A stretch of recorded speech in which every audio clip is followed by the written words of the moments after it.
Our guests today are Jess Paul and Kaylee Santell. Jess Paul is Hello. an actress Hello. from Jess Paul is an actress from uh, Pittsburgh, and she starred in a number of short films. Most notably, recently was A Funny Man, and she'd won a number of Best Actresses for her appearance in that. And then about a year ago, she decided to move to LA to pursue her acting career, just before the pandemic struck. So it was wonderful timing on her part. Yeah, that was a whirlwind. I obviously didn't expect, nobody expected this. Every time I do say I never expected to be put in this position, I have to remember the entire country and world is literally in a very similar position of differing levels. So, to be honest, I feel very grateful in the position I'm in right now. Um, Kaylee is a high school actress. She's been in a couple of shorts by Mike Gaffner, and she's been in a number of plays at the local theater, and she wants to become an actress professionally. Yeah. And so I invited her to participate to learn from your uh, greater level of experience. I personally don't want to be an actress. Uh, I don't think I have quite the looks to be an actress, so I'm just going to pass on that. And I'm 4'6" and like oddly proportioned. Now I want to be an actress. If anybody can do it. One thing that I've learned about wanting to be an actor or actress, really the looks are the last thing that you should worry about because there's a place for everybody in Hollywood. What you do have to just worry about, or not worry about, but focus on is your own repertoire, your resume, your experience, and you can carry that along with you. There are roles for everybody. There are, of course, some more obvious roles like that, the 5'7" blonde ingenue. But there are also roles that are incredibly, especially at this day and age, I could go on talking about how being in 2020 is the best possible thing for all types of performers because I could go on. I was supposed to give a speech during the pandemic, but of course it's now turned to an online event, and I was going to give a keynote speech about this subject, about why without the pandemic, let's say, we're in the best time possible to be reaching our dreams. You were in Pittsburgh making short films. Why did you decide to head out into LA? And has that been successful? As of right now, there is no professional market in Pittsburgh. What you do in Pittsburgh is exactly what I did, or at least that's the advice that I'd given, the firsthand kind of experience that I can speak on, of course, my own. What you do in your hometown, wherever that is, if it's Montana, a city in Montana, if it's in one of the major cities in Texas, if it's one of those growing cultures like in Ohio that have their own resources, you stay there as long as you want to, but while you're staying and building your resume, you basically get all the collaborations, all the great work that you can, and then when you're ready to move, when you think that you've accomplished enough, go ahead and do that. So I wouldn't think of like Ohio as like a film area. Every single city thinks that they're the next Hollywood of the East. They say it all the time. Cleveland, Ohio does have a market. They have a sister agency to mine that I had in Pittsburgh, Doherty Agency. So they operate a lot like Pittsburgh, where they have, or at least at some point, because it literally changes every year, they've had tax incentives.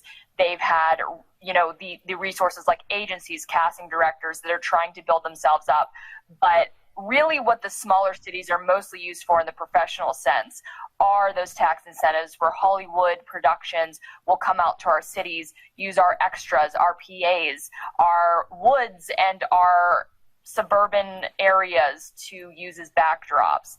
And when we're talking about indie filmmaking, that's kind of where the smaller markets shine. You're not going to make a living, you're not going to make a lot of money, but you can make a lot of good content that will help you to build your resume, to build your repertoire for when you go and reach for those higher paying gigs. If we're talking about making an actual living off of filmmaking, there aren't enough paying resources that will give an actor, say, a job every couple of weeks that they're getting paid for.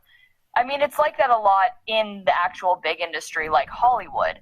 You have so much competition. I've said many times on many podcasts, I learned the figure that I am competing with 4,000 other actresses on every single database casting call that I put my name in on. 4,000. I don't just mean 4,000 that are in my city that are similar to me. There are 4,000 women that are my age that look like me that are submitting to the same exact casting call every single time I submit to one. The numbers are staggering, and that's why if you're building your career, I recommend. I just released another podcast today with We Fix Your Script Summit, and we talked about how you can't almost just be an actor anymore. You have to do more. You have to bring all of the value that you possibly can, and that's why I advocate for building your own brand from the bottom up. And I would have never thought of it like that, because I've submitted to casting agencies, and I've tried getting the attention of multiple different people, and I just haven't. That's the great thing. It's one of the greatest things about 2020 or living in the past decade, where you can actually create a lot of the content yourself that you can use to basically show an agent, show a producer, show a casting director so that they can see what you can do. The most that you can do is just give yourself enough exposure. You basically want to fill your reel, even if you don't have the projects yet, because that's the catch-22, isn't it? You want to be in film, but you also need a reel. You also need a resume. And that's where you start making content at home. I'm kind of this DIY, homebred kind of performer. But what helped me along the way was that I was also always a writer, and I also could pick up a camera and figure it out. And I could Google how to work editing software. And I basically made a YouTube show when I was 19 years old, which you can do. You can be a TikTok star right now from your phone. You don't need that many supplies, that many resources that are expensive. And that's what I try to advocate for, that anybody who has the will to do this will do it. And everybody who thinks that they can be carried by their looks, or maybe that they know the best agent in town, then they're going to be kind of set aside. tell me about your Because radio news that you did, Jess. News, the rec radio news. Rec radio news, yes. That's where it all started. That's when I realized that I could do some of this myself, and that's why I advocate for everybody trying it as well. When you are young, and when you're trying to find your style and your voice and build your skill and your talent as a performer, one of the absolute best resources we have is YouTube and other apps like it. Like, there is IGTV, there is TikTok, where you can make very short content, but you get to test the crowd with what you already have. If you watch old rec radio episodes, they're awful. They're unwatchable, but it was my stage to experiment and try to figure out how to make people laugh, how to make the best video possible. I learned what my mannerisms looked like. I learned what my accent sounded like. If you watch a vlog from 10 years ago, I had such a thick Pittsburgh accent I didn't know was there. But when you kind of branch out into other areas, you want to homogenize yourself with the rest of America, you try to become as much of a blank canvas as possible. And you notice that about yourself when you keep watching yourself. As I started making really horrible lip sync videos on TikTok like 3 years ago, And I look back on it today and I was like, oh my gosh, why did I even post that? That was so bad. Right. Like a content today that I make on TikTok. And like it's something I'm proud in, though it's still not the best. It's like that I'm still proud of it. I mean, I always encourage to just keep doing, because the quantity of the things that you do will eventually equal the quality. A lot of people say, what do you pick, quality or quantity? Well, I think that the more you do something, the better you will almost inevitably get. It's very hard to be in an enclosed bubble where you never become self-aware about how talented or untalented, good or bad, however you want to put it, you are. If you keep watching yourself, if you keep getting feedback too from the crowd, you learn what people like, you learn what people pick out about you. Like, people used to talk about my accent on my show, Rec Radio, in the comments, and I had no idea what they were talking about because I could never hear it myself. When you listen to this podcast back, Kaylee, you might think, oh, you might think about the way that your voice sounds or the cadence of your sentences. It's just what I do all the time. That's why I say that I'm constantly analyzing myself and how I can be the best presenter possible.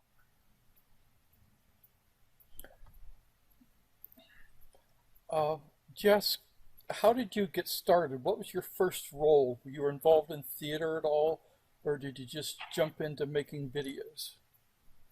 That's right. When I was in all of elementary school, I think I started with my first role at 10 years old. I was doing stage because it was basically the only resource for performing that I had in my suburban town. Me too. Right. I did it because it was the closest thing to film acting that I had. And I made a couple of shorts when I was younger, a handful that I can count and remember. Of course, they were of lesser quality than I'd even ever want to show anybody, but they were the stepping stones that built me up to that career. So when I was in college, I tried out, I have it on my YouTube channel as one of the videos that explains my worst audition ever. I auditioned at my college to be a role, and I'm not necessarily a singer and I don't know any kind of music, but since it was a musical theater, I did an embarrassing audition and therefore didn't get any roles. And that's what allowed me to make Rec Radio, because I had the time then. So once Rec Radio started picking up, again, I was using that platform to become better, become more aware, to practice my performing. And to be clear, Rec Radio was a 2-camera kind of news show. So it wasn't like acting out a scene with another person, but just to become aware of my own mannerisms, my own style, how I appeared was very helpful for me. There will be 2 different camps of people that say, come from deep inside of you and use that center of you to be an actor. But I have to say that this is how I've gotten here. This is the kind of style that I used in basically watching myself over and over again and doing a mix, being just attached to my emotions inside and knowing what a character is like, how you build a character, how you read a character, how you interact with other actors. I've DIY'd the whole process. And eventually when I graduated, they were making Dark Knight in Pittsburgh. That was the movie of the year that everybody wanted to be on. And I was like, they made quite a few projects. I followed every single one of them. And I realized at some point that you had to have a Pittsburgh agent in order to get into the door of any of those roles being one-liners, extra roles. So that's really all you got as far as Pittsburgh acting on those huge productions. And that's still, I think, what it's like. Maybe you'll get some UPMC commercials every once in a while in Pittsburgh. But I don't mean to shit on Pittsburgh, because it really is this place where you can build and grow your talent while you're still young, while you have the resources, you have your family there, you have your job there, you have your house there.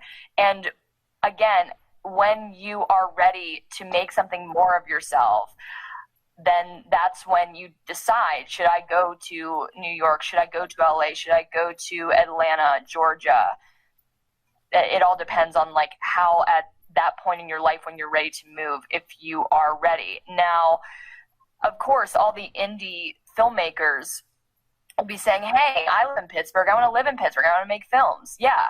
Directors and directors basically that are the screenwriters, the directors, they have a great chance of making a long, good resume while all the resources are free. When you come to LA or New York, you cannot film on the sidewalk anymore. You will get fined because you're not paying for those resources for that location. It gets expensive because that's where the professionals are and that's where they go to have a job. But when you're in Pittsburgh, you can experiment. You can make the things that you want to make without anything holding you back, like money or like paying it's really all money. Yeah.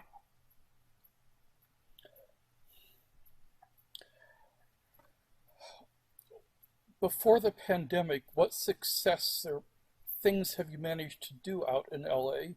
And do you have any projects that are upcoming that you can talk about? I do. To be honest, the pandemic didn't slow me down as much as it could have, because I spent a lot of my time reaching out to talents on Facebook. My last film that I shot, called Fang, was filmed in Chicago, and I met the director on Facebook because of my networking, because of being plugged into the community, because of knowing and wanting to network. There's one aspect where you go out and you network because you have to. But one thing that you got to learn about filmmaking is that it is a huge collaborative process. It gets easier to have a small crew when resources become affordable and you can do a couple of the things yourself. But when you're making a big kind of functional movie, you have to rely on other people. You have to rely on cinematographers. You have to rely on other actors and writers and people that are going to be in that room to make a movie as best as it can possibly be made. So before the pandemic, like I said, I had filmed Fang. I had filmed during the pandemic, actually. I filmed some of the pickups for my movie Galatea. These are the 2 feature projects that I actually have coming out in the fall. And I landed roles on a couple other projects that I don't know if I can speak about yet, just because we're in the very, very early stages. But in my time, I'm proud to say that I landed 2 agents. Don't tell one of them because I don't know if the other one exists. And I was able to get my footing in Los Angeles. The one thing that I have lamented about, which it can't be a complaint because everybody in my city in Los Angeles would be in the same place, is the huge competition, which I expected when I moved across the water. If you want to live in Pittsburgh, if you want to make that career, just make sure you have a day job. You can be an actor in Pittsburgh, but you're not going to have a full-time career. You're not going to make the most of your money if you're going to be in a smaller market. I've heard of rare cases where somebody lives in Ohio, actually, like an actor or 2 will live in Ohio and be able to make their entire rent off of being an actor. But in Pittsburgh, I found that even though I was getting like 75% of the roles that I would actually go out for, like if I would audition for something, I had a pretty good chance of actually getting the role. That didn't mean it paid. That didn't mean there was enough to last me that entire fiscal year. So you're really just, what's that? But it helped. It helped with my resume as far as building my experience and building my reel. But usually, to be honest, if I can think back to all the projects, the major projects I did in Pittsburgh, most of them I did for free. I volunteered because indie producers didn't necessarily always have the money. And when I was still in that stage of selling myself, building my name and my brand, I just had to volunteer my time and hope that it worked out, which a lot of the times backfired in my face, to the point where when I moved to Los Angeles, I put a hard line on I'm not settling for anything less than this on a day rate, especially because I happen to be someone who doesn't drive, which would sound insane to most people who have moved to LA or even know anything about LA traffic. I understand. Yeah, well, I'm literally 29 years old, and I just was never interested. I mean, there are tons of reasons why I never started driving, but I thought that in this world, again, of 2020, I have the resources like rideshare where I can use it. But if I'm to go to an audition or to a job that I'm volunteering my time for and then paying about, $35 in rideshare, I've just spent my own money to do a project that's probably not even going to be worth my time because they didn't have the budget to even pay actors. So you kind of have to think about the qualifiers on when you take a job, what level you're at. I went from all the way down to I will literally take any production. I will be in any production that you ask me to, all the way up to I have a minimum that I need to be paid in order to literally leave my house, or else I'll just make content myself that will be much cheaper and probably higher quality because I have experience and I have a lot of knowledge about basic production. If you look on your IMDb page, you have 5 different demo reels here. How do you decide? Do I have 5?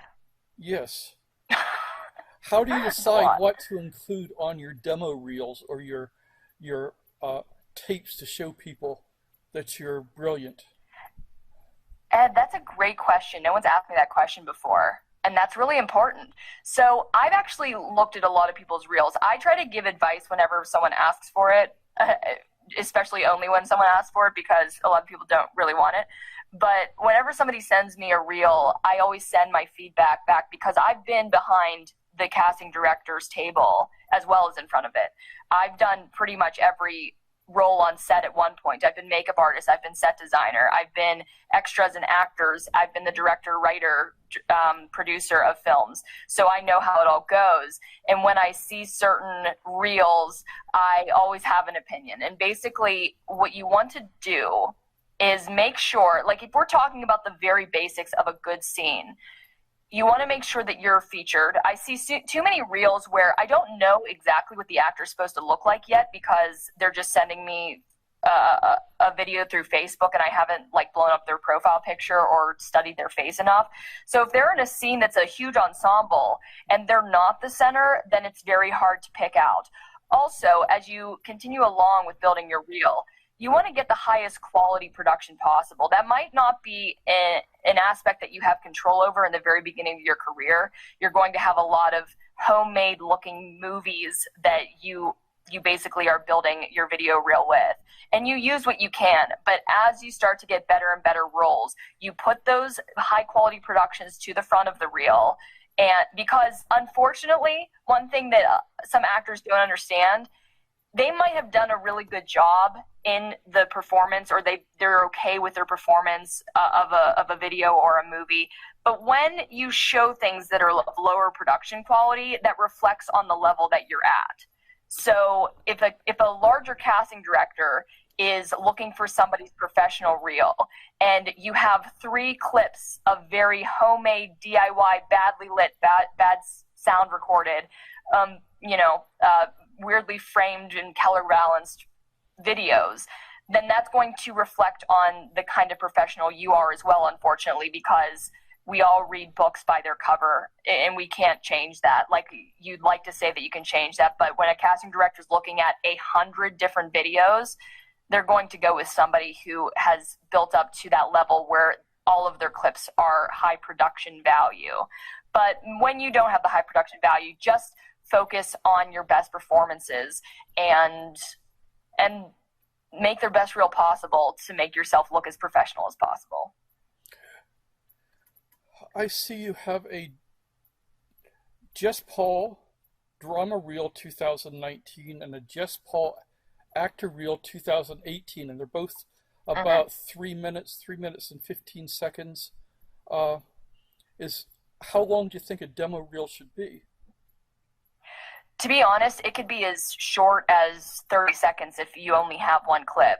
And I would even state that if you only have one really good clip and a couple other crummy ones, just show them the good clip and leave the rest out, because sometimes it's not even worth it to degrade yourself and show something that you're not proud of.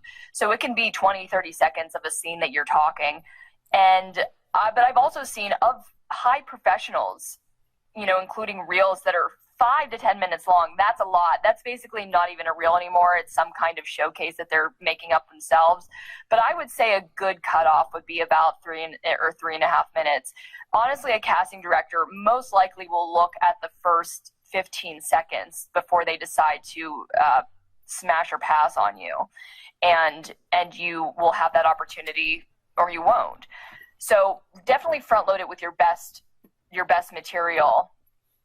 But when the specific reels on my site, I have the 2018 reel, which is a sizzle reel. I added a little production, a couple extra shots of myself, as well as music. And what a scissor reel is, in my opinion, is mostly for the public. I make it for the public. I get a lot of feedback from filmmakers that say, don't put this music in.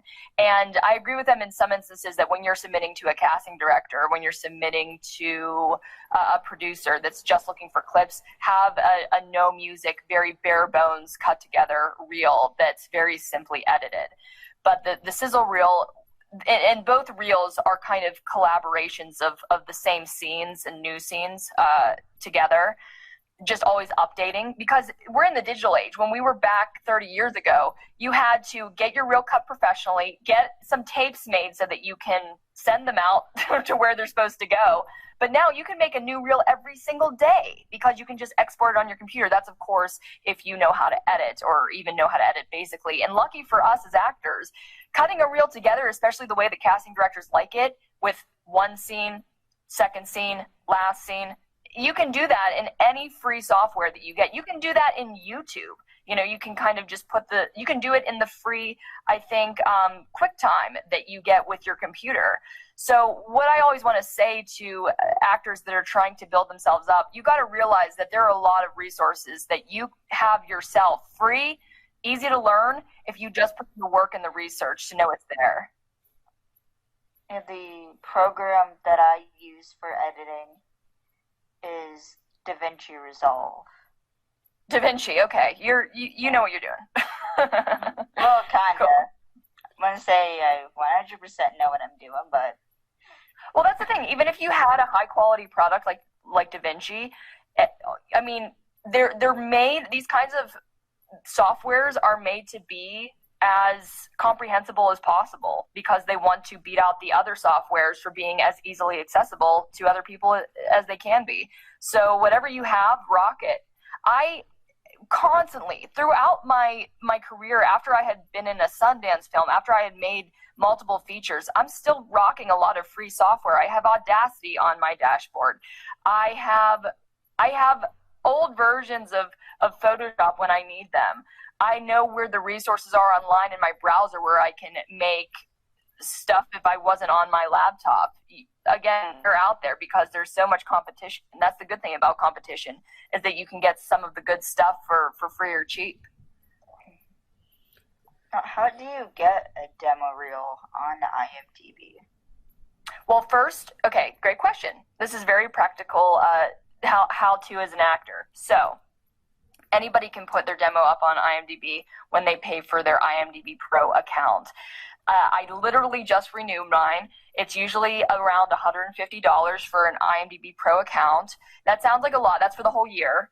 That's for 1 year of subscription. And depending on who you ask, it's going to be a staple for your professional acting career to have that IMDb page updated.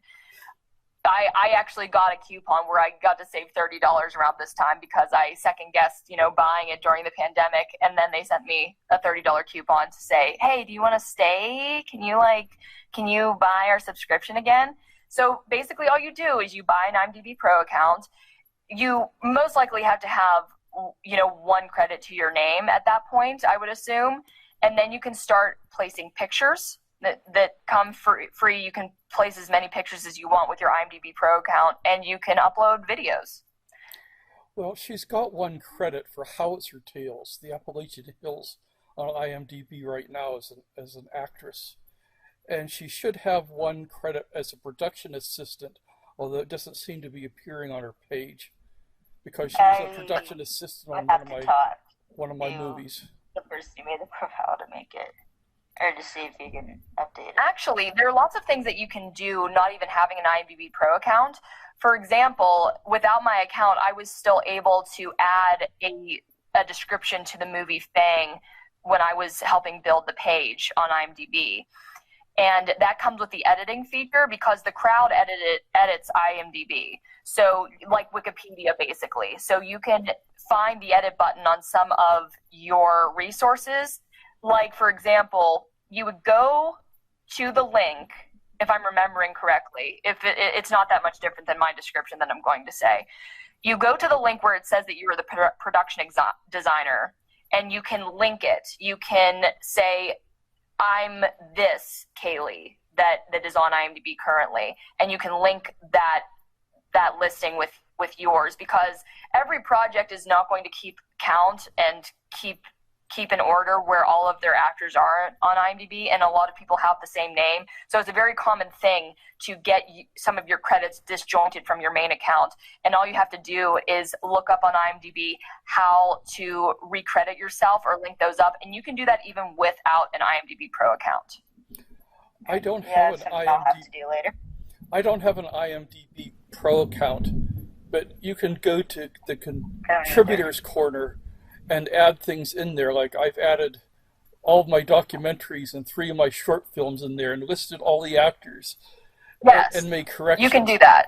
And it's something you can do without having an IMDb Pro account. So it's something you can do if you want, Kaylee. You absolutely can. There's lots of things that you can do without the Pro account. What the Pro account gets you is basically pictures and videos and a little bit more autonomy on the back end.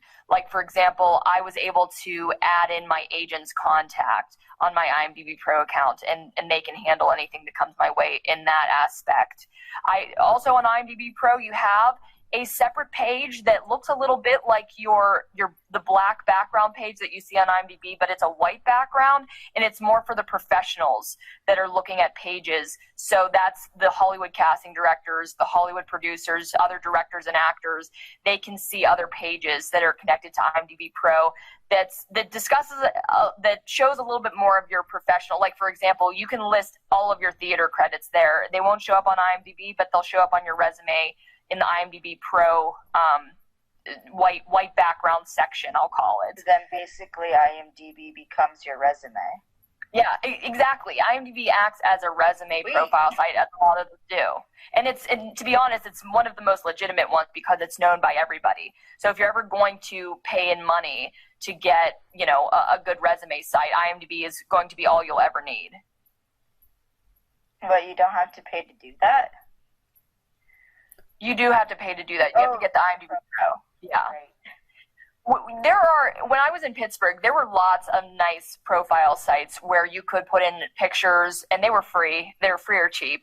Even to have your own Facebook page, if you build it up enough, that's where you can, use your kind of, not a resume so much, but you can post your pictures, you can post your reels and make something of yourself. There's so many options that you have that are completely free. And I would advise to any actor to use all the free resources until you're at that level where it's like, oh, I have a feature film that I can, tout.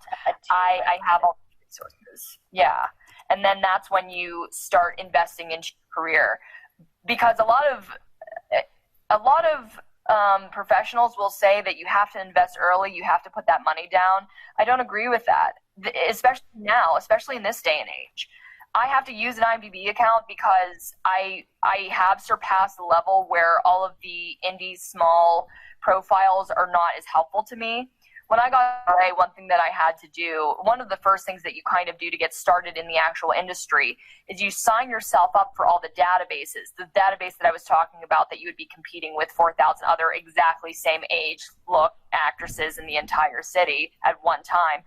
Those databases, though, cost money as well because they can charge the money because there's so many people wanting to be on it.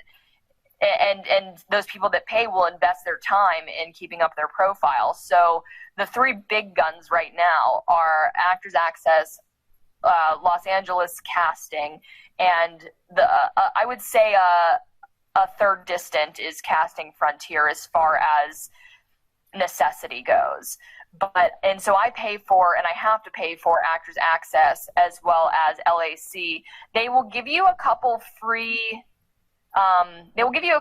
resources, but they don't always, it doesn't maximize on what you need to do, especially with, like, for example, Actors Access.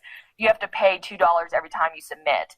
That would far exceed, what you would be paying if you just bought the yearly subscription, which I believe is $68 a year. So that would pay for, an entire week, just like right off the bat, a week of submitting, if you're submitting multiple times a day, which is very easy to in California. Yeah, IMDb Pro costs $150 a year. Yes, it does. No way I could afford that. You don't need to afford it, though, yet. Like, I would recommend, Kaylee, you can build your career on basically every free resource you have. If anybody asks you to pay money for anything, then don't listen to them, especially because a lot of these larger guys like to prey on younger and less experienced actors and performers and even some crew, that you can continue to suss out for yourself what seems legitimate. The best thing that I ever tell actors who are looking for gigs that might not be paying, but they want to build their reel with, get experience, to make sure to vet the directors that are behind it. If a director has made things, then you can see what they've made and you can decide if it would be something you'd want to be in. If a director has not made anything yet, then you're taking a gamble, which I did my entire life. There were so many directors that were on the same level of me as not having all of the experience behind them and just wanting to make a name for themselves, and I joined in on them. It was a 50-50 shot, and sometimes I was very disappointed with the outcome, and sometimes I made the best of friends and worked with these same directors for my entire career. So it is a gamble, and you just have to learn along the way. I have quite an article or two, and definitely many videos about how there were people that acted inappropriately. And I don't even mean in the very obvious Me Too kind of like director kind of way.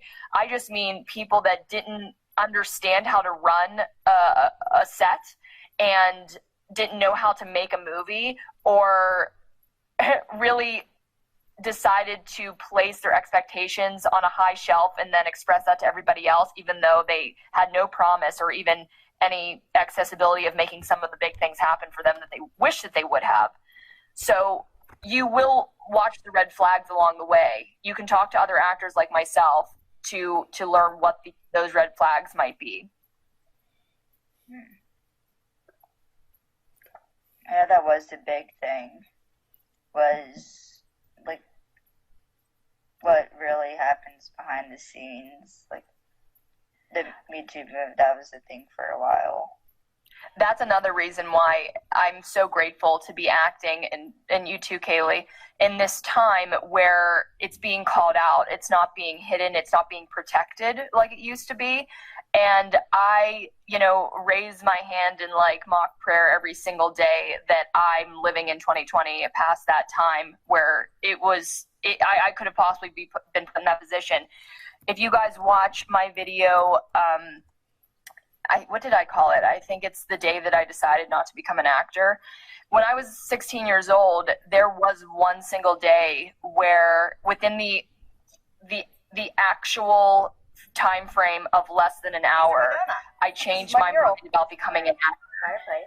Because I had a small interaction with a screenwriter who basically said to me, well, you gotta suck a lot of dick to be an actress, basically. That's not cool. It was, yeah.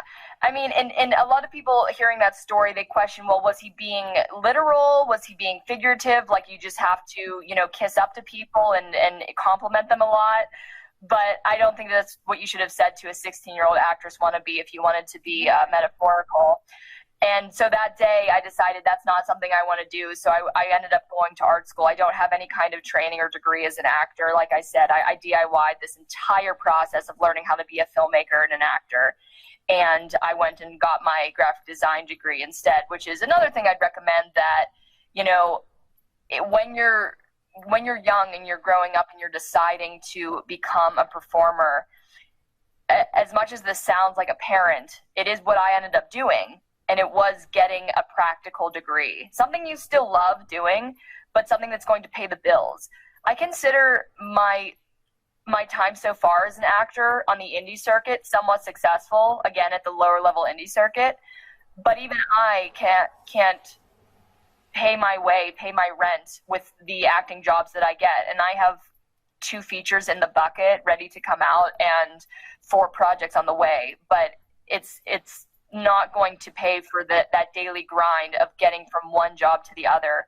It's very risky, and you can be a waitress or you can have something that's a little bit more to your speed. I feel like I picked the best accidental job possible, because what I'm sitting in front of right now is my entire workspace, where I'm working for a major company editing photos because that's what I went to school for. So I can do that during the day, and I can get up and leave and go to an audition, come right back and come back to my job. That's not going to be as fortunate for everybody, but if you can try to think of a job that you can do, or side hustles that you can do where you're making your money, then you can succeed and not have to worry about if those acting jobs are going to pay or not, because for quite a few years in the beginning, they might not. And that's the problem I was finding, was I was constantly being told, like when I first started saying that I wanted to be an actress, mm-hmm. and I started attempting to get my foot in the door to get gigs, I was constantly being told that like I needed to pick another career, something more stable, to like think of something else. And for the longest time, I kept like hating hearing that. This is like, well, why can't I just like not go to college and just like work as a waitress at a restaurant, like go to auditions? What I believe in this day and age is that there is too much competition, and the scale for success is so small that you want to make sure that you have a happy and fulfilled life, and you prepare for that even if some of your biggest dreams don't come true. Now that sounds like the opposite advice of what I usually give, because I always tell people, wow, go full balls to the walls out to your dream. But at the same time, I have to be honest to what I've been doing. I've had a good stable job in the background that kept me afloat in LA. I would not be here today if I didn't have a couple of my clients in my professional field that were allowing me to do that. And since I love graphic design and art so much, I've been able to give back to the projects. Like a lot of the posters on my IMDb that you see for some of my biggest movies, since I was a producer or a larger role in those movies, I made the posters. I made the posters so that they looked as professional as possible, so that the kind of thing that I was putting all of my time and resources in was going to look like a good commodity that somebody would actually want to see. So I can't give the same advice of everybody become an at-home graphic designer and an actor. But if you can find something where you can do both, that's kind of what you need in this world. I have a lot of friends who just rely on going to school for an acting degree, and it runs them a lot of money without having a career field that necessarily can give everybody a job. Like if you went to school for financing, you're almost 100% going to come out and become somebody in that field. Like it's there, but it's not necessarily as realistic to think if you go to school for theater, you will definitely become a successful actor. And I mean successful in the sense that you just cover your rent for the month, not even like A-lister. So what you do have to think, I'm almost grateful for that guy saying, you got to suck a lot of dick, because I decided to do something that was a much more viable career path. And then when I did rec radio, when it did blow up, when I did realize that I can make my own features and shorts, then I started doing that on the side, and I started building my resume as I went along. Like I've been doing this it's coming near a decade now. It's about 8 years since I started acting in film and indie film in Pittsburgh. And I I can't deny the way that I did it was the best path for me. And that's all I can really advocate. I can't speak on anybody else's experience, but you have to be the person. If you listen to me today, if you hear the message, you're going to have to be the person that does 120% more than everybody else to get what you want in this life. I don't consider myself the most attractive actor. I don't consider myself the best writer or the most able producer. But God forbid I ever stop trying and stop hustling, because that might be what gets me to the place that I'm going to succeed and reach my dreams. I like how you put that.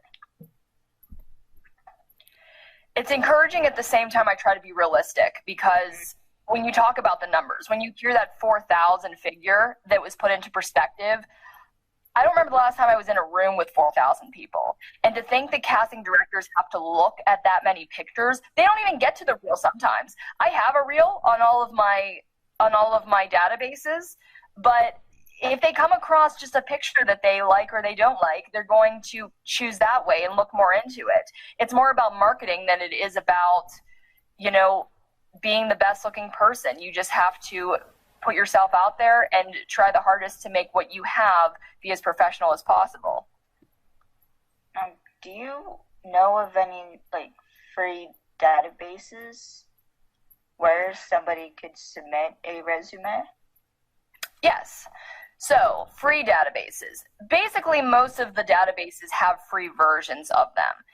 And they're also area specific, they're region specific. So if we're talking about Pittsburgh ones, I used to have a list. I actually have a list on my website that probably needs to be updated because it most likely changes every couple months. But it's a list of materials. I'll send it to you, Kaylee. I'll send it to you, Ed, so that you can put it on your website, because it's a pretty good list of all the casting directors in town, all the Facebook pages that you should be part of, all of the databases. Some of the databases have come and gone, which is why when I try to think of databases, I'm thinking about the databases I used half a decade ago, and some of them don't exist anymore. So I'm going to probably update that list, but I'm going to link it for everybody to at least research for themselves and have a starting point. The casting directors in Pittsburgh currently are Donna Balajak and Nancy Mosser. The agents are Talent Group and Doherty. That's it. If there's anyone else, they're small potatoes and they're going to continue to grow, I guess. But those are the resources that you have for getting onto some of the bigger production projects that come into town from Los Angeles or New York or Atlanta. They're probably not coming from Atlanta. They go to Atlanta, but yeah. And I've actually gotten a hold of Nancy, and I've tried putting my resume on Doherty and the other one you said. So Donna Balajak is the other casting director. Doherty and Talent Group are agents. So you can't be part of them unless they accept you. That's kind of what an agent is. You go to their once a month open casting calls and you go to basically try out. I remember going to both Talent Group and Doherty for a couple years. I only went maybe 2 times each before Doherty finally did accept me. They will go through seasons.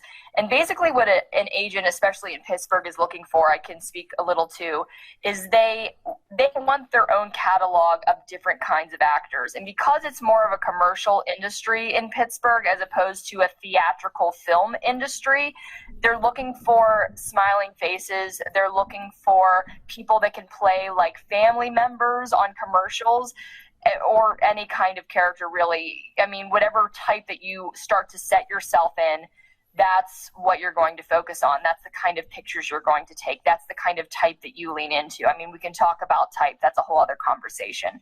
But you go to the once a month casting call and they accept you or you don't, and then you can resubmit, I believe, in 3 to 6 months. I forget if it's 3 or 6, but if they find somebody, if you become somebody that they need, meaning if they don't have anyone else like you, or you bring something special to the table that makes you stand out. When I got into Doherty, my agent kept submitting me for bartender because at the time that I got into Doherty, I had blue in the bottom of my hair. I'm somebody who dyes my hair a lot with non-permanent color, so it makes me look kind of edgy. Even though in Pittsburgh, just me looking edgy was like the farthest thing from edgy that I could ever think of. But still, for the commercial aspect, it made sense. So I got submitted to at least 4 bartender roles in the time that I can remember. And that's just kind of what I leaned into to be part of it. And I did make a little bit of money here and there off of those kinds of gigs. And it just comes down to how you climb the ladder, what doors you can get your feet into, and then take advantage from those opportunities from there. But you have to kind of be in that place before you can shine in that place. Can I ask you something else, Jess? Of course. Looking at your YouTube channel, this is Jess Paul. You do a production like once a week. What do you gain from your YouTube channel? You have like 3,600 subscribers. Why do you do it? What benefits do you get out of it? Is it For me, the benefits are endless. I get to practice being a performer every single week. Like a lot of acting coaches will say, stay fresh and cut your teeth as much as possible and always be practicing your craft. I don't rehearse monologues as much as I sit in front of my camera and find the best punchline or the best way to deliver a joke. Usually it's for comedic purposes because that's more what YouTube would cater to as opposed to theatrical dramatic performances. So that's why you'll see a lot more like really fast jump cutting, funny videos of me like kind of failing at a craft, and I play up to that to a certain degree. I love it. It helps me as a writer, as a producer, to basically be making and editing this entire show every single week. And I broadcast my brand out there. So not only am I doing this for myself and the entertainment of myself, which it's very fun for me to think of a new video every single week, but I'm gaining an audience. I'm gaining exposure to the entertainment world. Now, some people will have different opinions on what being a YouTuber or being a TikTok, viral performer might be. Some people would look down on it. Sometimes if they are of, I won't even use ageism here and say it's of the older variety that don't see the value, because it really does come down to if somebody understands modern technology or not and the value of it. More and more as the years go on, I see YouTubers becoming household names because they are actually bringing in so much money. For one of the last benefits of YouTube that I can think of is that you can be monetized. And I actually just 2 days ago became monetized for a third time on YouTube because I've been on the platform so long. I've been on the platform longer than I've been an actor. A film actor. I've been on the platform for 10 years. And they, at one point, it was in 2017, they reworked all the requirements for being a partner in the YouTube partner program. And basically a bunch of us that had been on the platform for years but weren't making regular videos because there's a gap. I ended Rec Radio in 2014 and only started my new series in end of 2018. So the years in between I would make occasional videos but wasn't really concentrating on a long-term regular show. So I recently just got monetized again. So all of my videos that currently exist there and also the upcoming videos that I'm going to be making will be making me money. And until I become a lot more popular, it's going to be pocket change. I'll be lucky if I get like $100 worth of pocket change a month. Still helps with branding. It does. Well, I mean, it helps with everything. And the more that you keep going and keep building a brand like that, the more it's just going to escalate to bring you more of an audience, more money eventually, and more exposure. The oldest video on your page says Open Happiness Coke commercial 11 years ago. What do you remember about that? That one actually has a really cool story. So Rec Radio was all about punk rock news. I would stand in front of a green screen, a really terrible green screen, and I would deliver the news about pop punk bands, which include Panic at the Disco, Fall Out Boy, all the Fueled by Ramen bands.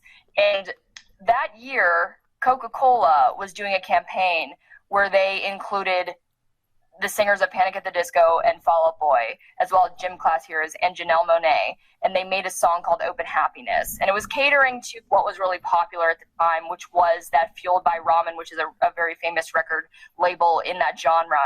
Those kinds of bands. It was the big thing. It was what was playing on the radio all the time. Panic at the Disco had blown up. So they had this song. And since I was so involved and attracted to those bands, I made this gimmick commercial, this DIY commercial about me opening the bottle. It's 30 seconds long. I'm opening the bottle to have a drink of Coke, and the song comes out of the bottle.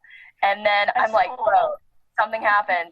And then I opened it again, and it came out of the bottle, and then I drank it, and then I opened my mouth, and the song came out of my mouth from the depth of my stomach. So what ended up happening with that is it eventually started to blow up, mostly because of just the recognition of the song. But then, a couple years later, I got contacted by a rep of Coca-Cola through YouTube Messenger, which doesn't exist anymore. So I don't even think I have those messages. That's really sad, because YouTube eventually did away with private messages because it was getting way too clogged and convoluted. So I was afraid that I was in big trouble, because still to this day, you shouldn't be using copyrighted music. I don't use any copyrighted music. There's tons of royalty-free, amazing music you can use in videos.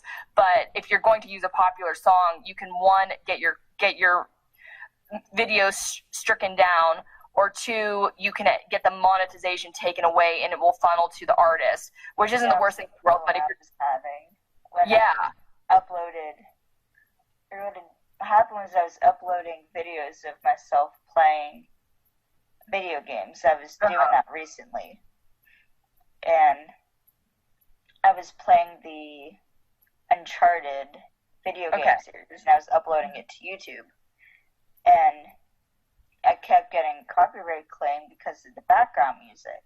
Right. And that's a problem that, I mean, it's not a problem, it's just the law. It's always been the law, and it wasn't until YouTube became a more serious paying commodity that you just couldn't, normal people couldn't use it anymore. They had to become professionals and actually get the rights to music like that. So I thought I was in trouble. But it happened that, for some reason, he was asking my permission to use my video.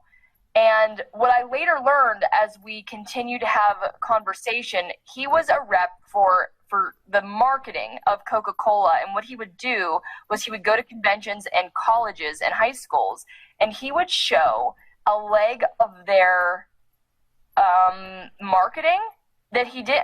The thing is, I didn't even know it existed, but he kind of recognized it as a section of marketing that they valued, which was fan-made content. It was content that was using things of Coca-Cola that was kind of staying true to the brand and helping to promote. So the video has thousands of views. It's one of the more popular videos on my channel, one, because it's been up for a decade and had the time to gain that kind of traction. But two, I think a lot of people were watching it in conjunction with those speeches that he would give to show some of the best and brightest stuff of Coca-Cola fans and what they could make. Oh, that's awesome, though, that, you actually, got contacted by a rep of Coke. And what I say about that is that video took me all of 10 minutes to make in my bedroom. There wasn't any special, resources or requirements or, I think I had my MacBook because I was going into college, so I had my own computer for the first time, and that's all I needed to make a video like that. And it sometimes just comes down to being clever and putting yourself out there. If I never made the video, if I never thought of the video, then that little story wouldn't exist.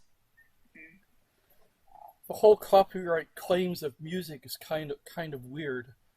I was copyright claimed for a song on one of the videos I did, and I disputed it. It's never been resolved, but I used a version of that was printed in 1902. You could hear the static. Oh, really? Shouldn't that fall under and it's public Public domain, but one of the bands that recorded the same song more recently claimed it as a copyright infringement. So it wasn't counted as a copyright But the strike version of the against me song because you used was from 1902, which is under free domain. So, and there was a guy who uploaded like 8 hours of white noise from a white noise generator, and he had 3 copyright claims against that. Wow. Yeah, it's a very flawed system, to be honest. The way that it finds it is it does find like notes and sounds within the song, and it a lot of times auto copyright claims, you know, just a band that's putting this out there and there's a match within the audio. So disputing it should be the way to go about, but there's been a ton of problems over the years where creators have been losing money when they didn't really deserve to, and they are fixing it day by day, but it's always so questionable with YouTube as a gigantic company owned by Google, what their priorities are and what they're really going to do for creators. I've always been optimistic, again, about competition and the lack of monopolies in this space right now, that if YouTube ever did falter, I would only hope that there would be some kind of competitor that would rise up and do it a little bit differently. It would take a lot of work, a lot of manpower, and a lot of research, but I believe in competition in that way, as much as I was lamenting about it before with being an actor, but I never really denied that that's just the natural way of things, and when you're competing, all you have to do is be the best competitor possible. So if YouTube eventually kind of kicks the bucket, somebody else should invent a more proactive platform that we all can use and enjoy. Have you ever done anything with Vimeo? Vimeo is basically another portfolio. Like if you're talking about a free platform where you just want to show your reels, that's a great place to do it, especially because it's just got this air of professionality. It doesn't matter. Like YouTube and Vimeo at this point have the same capabilities for quality, which is what Vimeo used to be known for, but YouTube can now stream 4K videos. But it is kind of a place where some professionals will look at it more seriously if you have even a free Vimeo account, but it doesn't do anything for you really. You can maybe strive to get one of the badge of like staff pick of the week, but besides it just being a free resource for your reels to be posted and you can link them, I mean, that's just all that Vimeo is. There's no community attached, and there's no route for monetization. That's why you don't see all these series and shows being uploaded there, because you don't get much more than the link to share it.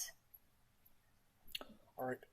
Once you become rich and famous out there in LA, are you going to continue to talk to us poor people back in Pennsylvania? I'm always here to help. Like I was speaking on my last podcast about, you enrich your life when you help other people in the way that you've been helped. And I would be so much of a lesser person if I denied that I had a lot of advice myself, a lot of encouragement, a lot of helping hands to get me where I needed to be. I did a lot myself as far as make the decisions to do all that extra work, put in all those extra hours to build my brand. But there were people just like me giving me advice so that I could avoid some of my shortcomings and avoid making mistakes. Hopefully, Kaylee, you got any kind of tips from this, and we'll take some of the advice to heart after you digest it and sleep on it. But there is a world for any performer, I believe, that they can flourish as long as they put in that extra work. It's 2020. It means that we have so many more resources available to us than we didn't before, that are very affordable for the most part. But also that just means that everybody else can use those resources, and everybody is your competition. So you just have to be the better competitor and learn how to use it all. And another cool thing about being in 2020 and trying to get into the industry is a lot more, or you can be I'm trying to think of how to put this in a way that it doesn't sound like mean.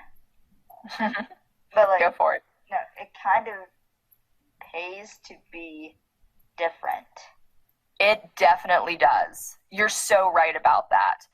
And I'm really grateful for it. It's a much more beautiful world when we all have unique qualities and they're being celebrated.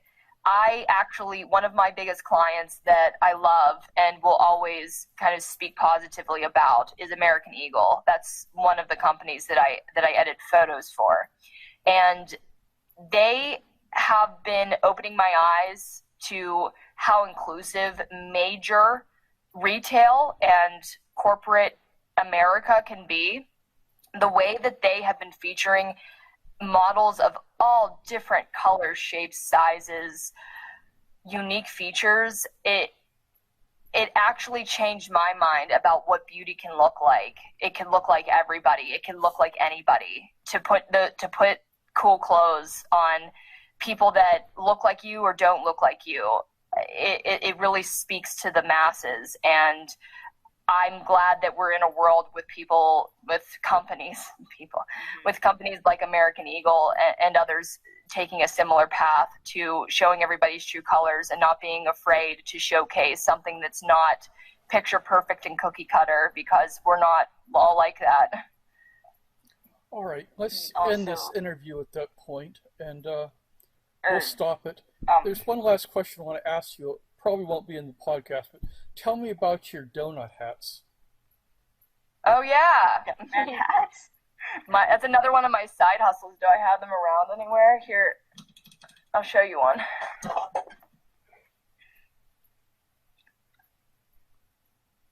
Or after this, I have something I'd like to say about like the representation, like how. Like I was saying, you have to do everything. You have to,